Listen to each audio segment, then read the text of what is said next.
Hello, চলে এসছি একটা ছোট্ট ভিডিও নিয়ে, যেটা হচ্ছে সচেতন বার্তার ভিডিও। এই যে দেখতে পাচ্ছ, জল কি স্বচ্ছ, পিওর, সমুদ্রের জল কি স্বচ্ছ, সেই স্বচ্ছতাটা বজায় রাখার দায়িত্ব কিন্তু আমাদের নিতে হবে। প্রত্যেক নিয়ত প্লাস্টিকের জন্য কিন্তু আমাদের পরিবেশটা অনেক রকমভাবে দূষিত হচ্ছে। তাই আমরা যদি একটু সচেতন হই, তাহলে কিন্তু অনেক পলিউশনের হাত থেকে আমাদের বাঁচাতে পারে। পরিবেশকে সুস্থ রাখা, পরিবেশকে ভালো রাখার দায়িত্ব কিন্তু আমাদের।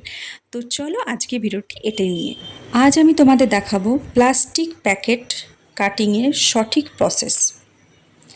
তো চলো দেখতে থাকো। এই যে কাঁচি নিয়ে নিয়েছি, এবার কিন্তু শুধু কোনাটা কাটবো না, এইভাবে একদম আড়াআড়িভাবে কিন্তু কেটে নেব।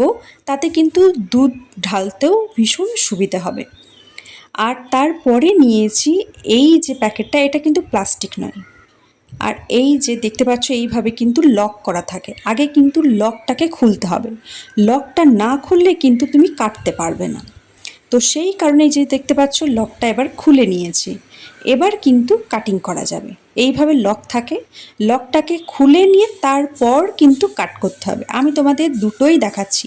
ফার্স্টে দেখেছি প্যাকেট, যেটা প্লাস্টিকের, আর এটা দেখাচ্ছি এটা কিন্তু প্লাস্টিক নয়, এটা ভীষণই হার্ডি একটা কভার করা থাকে, যেটা কাগজেরই।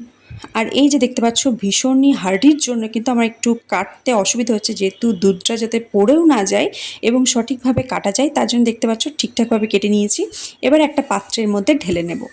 এইভাবে কাটার জন্য কিন্তু ঢালতে একটু অসুবিধা হচ্ছে না, দেখতেই পাচ্ছ ভীষণই ভালোভাবেই ঢালা হয়ে গেছে। এই যে ঢেলে নিয়েছি আমি পাত্রের মধ্যে, এবং কিছুটা রাখা আছে।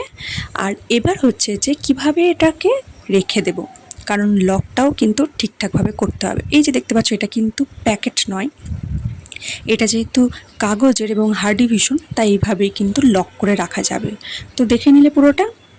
আর এবার আসি আসল কথাটা। এই যে প্যাকেটটা আগে আমরা কাটতাম কি, কর্নারটা আগে কেটে বাদ দিতাম। তার ফলে কি হতো, ছোট যে পোর্শনটা থেকে যেত সেটা কিন্তু রিসাইকেল হয় না। আর ওই যে ছোট পোর্শনটা যেটা আমরা কেটে বাদ দিতাম, সেটা কিন্তু সমুদ্রে এসে পড়তো। বড় প্যাকেটটা কিন্তু রিসাইকেল হয়ে যায়, কিন্তু ছোট যেই টুকরোগুলো থাকে সেটা কিন্তু রিসাইকেল হতে চায় না। তো সেটা কিন্তু সমুদ্রে এসে পড়ে, তো তার ফলে কিন্তু পলিউশন হয়ে যায়। তাই আমরা যদি একটু সচেতন হই, আর যদি অন্য কেউ সচেতন করি, তাহলে কিন্তু আমাদের পরিবেশটা আরও সুন্দর হয়ে ওঠে। তো চলো আমরা প্রত্যেককে সজাগ করি। আমরা নিজেরাও সঠিকটা জানি এবং অন্যকেও সঠিকটা জানাই। তো অবশ্যই শেয়ার করো সকলকে।